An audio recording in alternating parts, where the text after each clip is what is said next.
नमस्ते। राम राम। जय सिया राम, जय श्री राम। अयोध्या में भगवान श्री राम की प्राण प्रतिष्ठा का दिन नजदीक आता जा रहा है। हम सब बहुत खुश हैं, बहुत उत्साह है जनता में। और सारी निगाहें देश और दुनिया की अयोध्या की तरफ लगी हुई है। 500 वर्षों की तपस्या का फल अभिभूत हो रहा है। लेकिन 500 वर्षों का यह इतिहास हमें यह सोचने के लिए भी विवश करता है कि ऐसा क्या हुआ कि इसका फैसला नहीं हो सका। और इसका फैसला जब हुआ भी, तो किसी राजनीतिक इच्छा शक्ति के कारण नहीं, किसी कानून के द्वारा नहीं, बल्कि न्यायालय के द्वारा हुआ। और जो फैसला आया उसके पीछे जो आधारशिला रखी, वो ऐसे ऐसे लोग हैं जिनके बारे में शायद हमको बहुत अधिक याद नहीं होगा। तो हमने इस पर एक श्रृंखला शुरू की है ऐसे लोगों के बारे में जानने के लिए कि जब भगवान श्री राम का भव्य मंदिर अयोध्या में बन रहा है तो हमें जानना चाहिए कि इसके पीछे ऐसे कौन से लोग थे जिनके छोटे छोटे कामों ने बहुत बड़ी भूमिका निभाई है। और उसमें एक नाम था के नायर का, जिसके पहले एपिसोड में हम आपको बता चुके हैं। आज इस श्रृंखला में हम एक और शख्सियत के बारे में बात करने जा रहे हैं। उनका नाम है बाबा राघव दास। आज की तारीख में तो बाबा राघव दास एक काफी प्रसिद्ध व्यक्ति हैं। गोरखपुर में medical college, BRD medical college यानी बाबा राघव दास मेडिकल कॉलेज उन्हीं के नाम पर है। और इसके अलावा देवरिया में, बारहज में कई कॉलेज, इंस्टीट्यूशंस उनके नाम पर हैं। तो उनकी क्या भूमिका थी, इसके बारे में हम लोग बात करें। उससे पहले ये जान लेना जरूरी है कि जो बाबा राघव दास थे, इनका जन्म महाराष्ट्र में हुआ था 13 दिसंबर 1896 को। लेकिन इनके साथ में ट्रेजरी हुई कि इनका पूरा परिवार प्लेग में खत्म हो गया था। फिर ये गुरु की तलाश में मानसिक शांति के लिए भटक रहे थे। बनारस आए और वहां से गाजीपुर और फाइनली देवरिया में सेटल हुए। देवरिया को इन्होंने अपना कर्मभूमि बना लिया। बहुत सेवा की गरीबों की। और गांधी के आह्वान पर ये स्वतंत्रता आंदोलन में शामिल हो गए और बहुत बार जेल गए।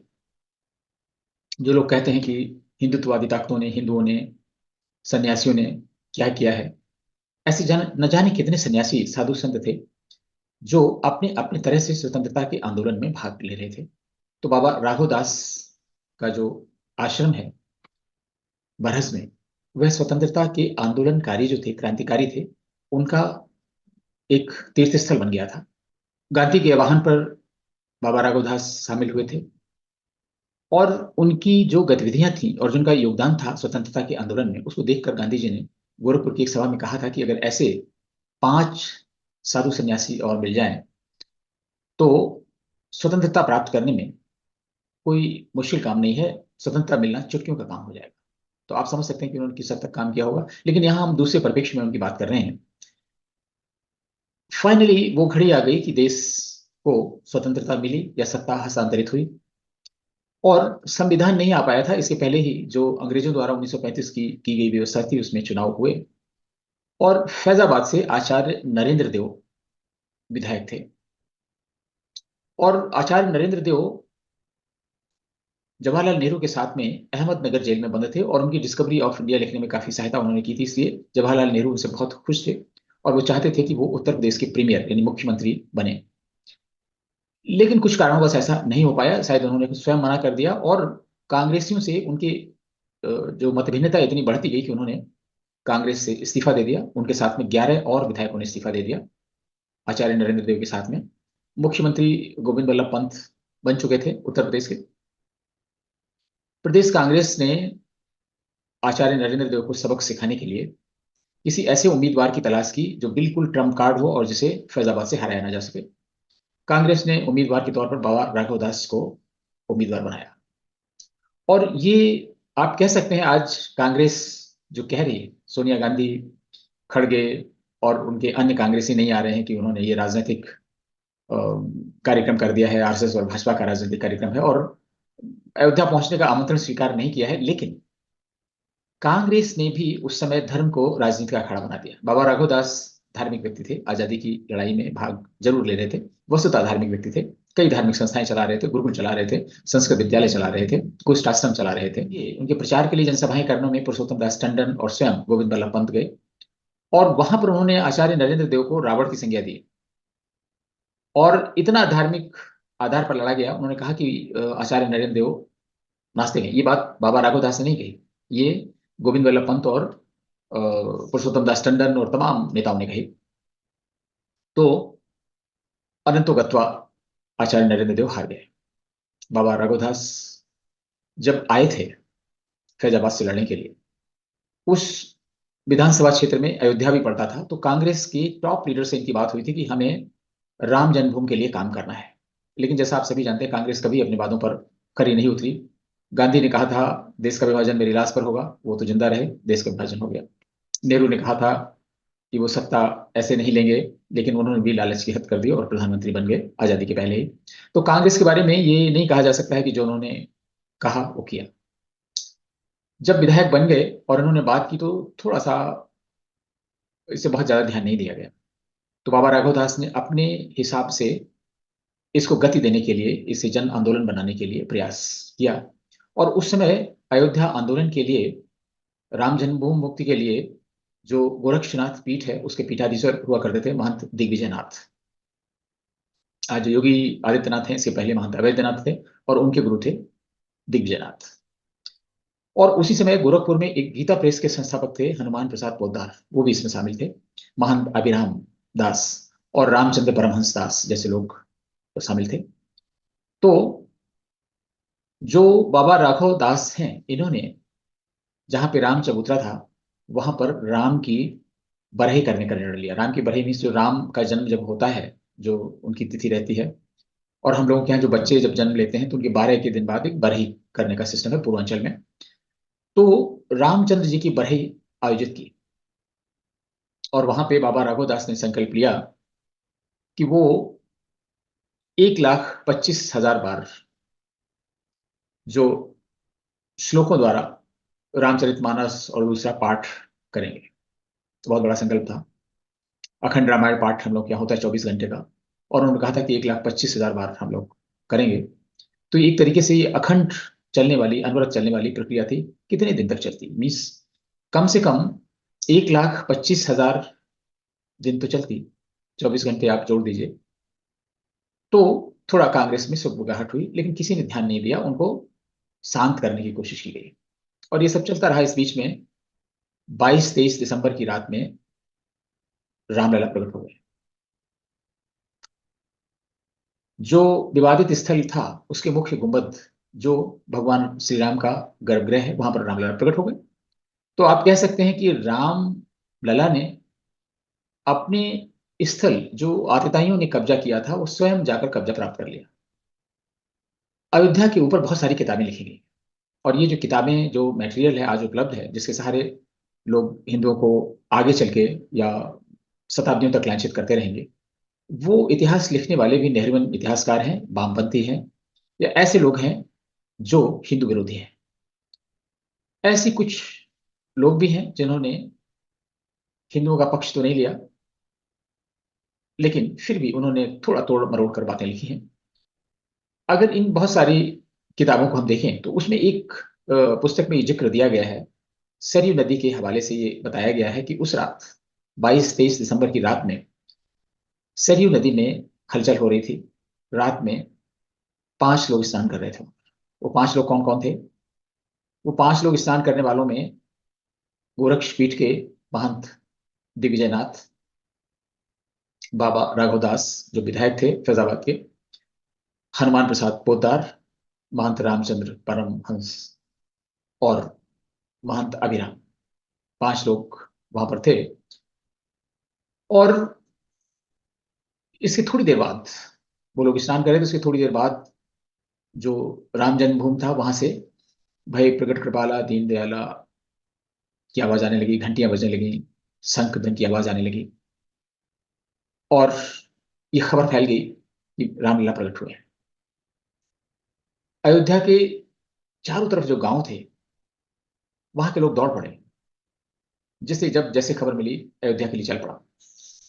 और ये विवादित स्थल कांग्रेस की सत्ता में आने के बाद और विवादित होता चला गया। वहां पर पीएसी का पहरा लगा दिया गया था। तो पीएसी के एक कांस्टेबल, जो सिपाही हुआ करते थे मुस्लिम, उनका पहरा था।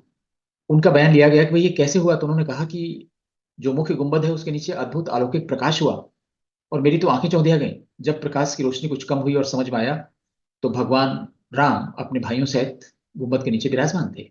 ये उनका स्टेटमेंट ऑन रिकॉर्ड है। सुबह जहां एक तरफ श्रद्धालु पहुंच रहे थे, वहीं कांग्रेस के बहुत लोग उछल कूद मचा रहे थे। उसमें एक थे अक्षय ब्रह्मचारी। बहुत हलचल मचाई गई, नेहरू को खबर दी गई, मुख्यमंत्री को खबर दी गई, लाल बहादुर शास्त्री गृह मंत्री थे उनको खबर दी गई, और बहुत हुआ लमचा, प्रशासन पर दबाव बनाया गया। अक्षय ब्रह्मचारी ने धरना प्रदर्शन कर दिया, उनको सब कुछ दिखाया गया कि ऐसे हुआ है, ये शांत करने की कोशिश की गई, लेकिन वो शांत नहीं हुए। और प्रशासन ने, जो फैजाबाद कोतवाली के इंस्पेक्टर थे, उनके माध्यम से एक एफआईआर दर्ज करा दी 50-60 आदमियों के विरुद्ध कि उन्होंने जबरदस्ती उस विवादित स्थल में घुसकर मूर्तियां रखनी है।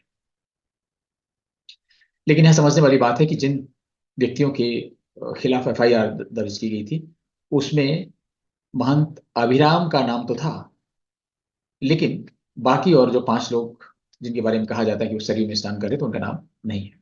एफआईआर जो हुई उसमें अज्ञात 50-60 लोगों के नाम रखे गए, और जो 3 व्यक्तियों के जिनको अभियुक्त ठहराया गया था, उसमें थे महंत अभिराम दास, दूसरे थे राम सकल दास, और तीसरे थे सुदर्शन दास। लेकिन आप समझ सकते हैं, हनुमान प्रसाद पोद्दार, महंत विजयनाथ और रामचंद्र परमहंस, इनके नाम नहीं थे उसमें, या बाबा राघव दास, इनके नाम नहीं थे। तो इस तरीके से ये सब कार्यक्रम चलता रहा। बाबा राघव दास सरकार पर दबाव बनाते रहे, उनके दबाव का ही प्रयास था, और जिला प्रशासन से उनकी लाइजनिंग का ही प्रभाव था कि बहुत सारे काम प्रभु कृपा से होते चले गए। अक्षय ब्रह्मचारी कांग्रेसी थे, जिला मंत्री थे, बाद में अध्यक्ष हो गए। वो आमरण अनशन कर दिया, बाद में कांग्रेस का दफ्तर है लखनऊ में, उसके बाहर भी उन्होंने आमरण अनशन किया, और सरकार ने उन्हें आश्वस्त भी किया। नेहरू आगबबूला हो गए, उन्होंने गोविंद बल्लभ पंत को डांटा डपटा, गृह मंत्री लाल बहादुर शास्त्री थे, उनको डांटा डपटा, जो कुछ भी हुआ। लेकिन जो परिस्थितियां हैं वो एक अलग तरीके से मोड़ लेती रही, और उनके पीछे कहीं ना कहीं भूमिका बाबा राघव दास की भी थी, क्योंकि उनका कहना ही था कि वो, देवरिया उनकी कर्मभूमि थी, वो फैजाबाद आए थे भगवान का काम करने के लिए। और कांग्रेस ने उन्हें आश्वासन दिया था कि आप चुनाव लड़िए, इसके बाद में वो राम जन्मभूमि के बारे में फैसला करेंगे, लेकिन कुछ नहीं हुआ, उसको दबाने की कोशिश की गई। तो इधर ये सब बवाल चल रहा था, एफआईआर लॉन्च हो गई, और के नायर जिलाधिकारी और डिप्टी कमिश्नर थे फैजाबाद के, गुरुदत्त सिंह वहां के सिटी मजिस्ट्रेट थे। और ये सब चल रहा था 25 दिसंबर को, 25 दिसंबर 1949 को प्रशासन ने ये पूरी जो जमीन है इसको कुर्क कर ली, और वहां पर एक रिसीवर नियुक्त कर दिया। और वो रिसीवर नगर पालिका के अध्यक्ष थे, बहुत ही संभ्रांत व्यक्ति थे, और उन्होंने पूजा अर्चना शुरू कर दी। आज तक जो पूजा अर्चना चली आ रही है वही पूजा अर्चना है जो बाबा राघवदास के जमाने में शुरू हुई थी, और के नायर और जो भी जिला प्रशासन ने शुरू कराई थी, बहुत सारे लोग थे, तब से ये पूजा अनवरत चली आ रही है, और इस पर कोई रोक नहीं लगी। और इस पूजा के बारे में भी हाई कोर्ट और सुप्रीम कोर्ट तक गया, लेकिन कोई भी इसे रोक नहीं सका, क्योंकि कानून ने इतना मजबूत ये काम किया गया था कि ये अनवरत चलती रही। और रामलला के प्रकट होना और इसके बाद उनकी पूजा अर्चना शुरू हो जाना, दो ऐसे पड़ाव हैं, मील के पत्थर हैं, जिन्होंने न्यायालय को राम मंदिर बनाने के पक्ष में फैसला देने के लिए प्रेरित किया। हम ये तो नहीं कह सकते विवश किया, प्रेरित किया। और 1949 से, 25 दिसंबर 1949 से लगातार वहां पूजा हो रही है, और नमाज तो कभी हुई नहीं। 16 जनवरी 1950 को फैजाबाद की जिला सत्र न्यायालय में एक केस भी कर दिया गया, और मामला जब कुर्क हुआ था तभी सब जुडिश हो गया। इसके बाद न्यायालय में विचाराधीन हो गया, तो उसमें नेहरू एंड कंपनी जो भी लगे हुए थे, वो उनके भी हाथ बंद गए। और उनका, नेहरू तो इस पर आमादा थे कि भाई मूर्तियों को फेंकवाइए बाहर, बहुत गलत संदेश जा रहा है। तो उसमें बाबा राघव दास का दबाव भी प्रशासन पर और सरकार पर काम आया, खासतौर से, और मूर्तियों को नहीं हटाया जा सका। अगर नेहरू की चलती, अगर बाबा राघव दास ना होते, अगर के नायर जिलाधिकारी ना होते, तो आज जो मूल गर्भगृह है वहां पर जान पड़ी जा रही होती, अगर नेहरू की चलती, कांग्रेस की चलती। तो इसमें बाबा राघवदास को श्रेय देना बहुत उचित होगा कि वो लगे रहे, जैसे भी जो कुछ भी किया। और उनकी प्रकृति आप ये देखिए कि राज्य सरकार ने किसानों के कोल्हू पर जब टैक्स लगाया तो उन्होंने अपने पद से त्यागपत्र दे दिया। और जब तक वो विधायक रहे उन्होंने कभी भी अपनी वेतन भत्ते नहीं लिए, सैलरी नहीं ली, कांग्रेस को दान कर देते थे। कभी भी वो दारुल सभा में जाकर रहे नहीं, वो अलग झोपड़ी में रहते थे। तो ऐसे बहुत से चीजें जुड़ी हुई हैं बाबा राघवदास से। और इसीलिए आज भी पूर्वांचल में उनका विशेष महत्व है। बरहज देवरिया में उनके किए हुए काम आज भी दिखाई पड़ते हैं, और इसीलिए उनके नाम पर बाबा राघवदास मेडिकल कॉलेज, कई महाविद्यालय और ऐसी संस्थाएं अभी भी चल रही हैं। त्याग पत्र देने के बाद भी बाबा राघवदास तमाम सामाजिक संस्थाओं से, सामाजिक कार्यों में जुड़े रहे। विनोबा भावे के भूदान आंदोलन से भी जुड़े हुए थे। और तमाम ये इस तरीके से भगवत कार्य करते हुए, सामाजिक चेतना जगाते हुए, सनातन संस्कृति के उत्थान के लिए, जातीय वैमनस्यता दूर करने के लिए, सामाजिक जो कुरीतियां थी उनके निराकरण के लिए भी प्रयास करते हुए 15 जनवरी 1958 को उनका देहांत हो गया।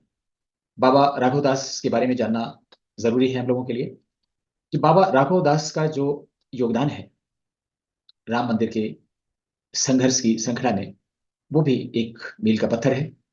और उसके उसके बिना भी शायद ये निर्णय मुश्किल हो जाए।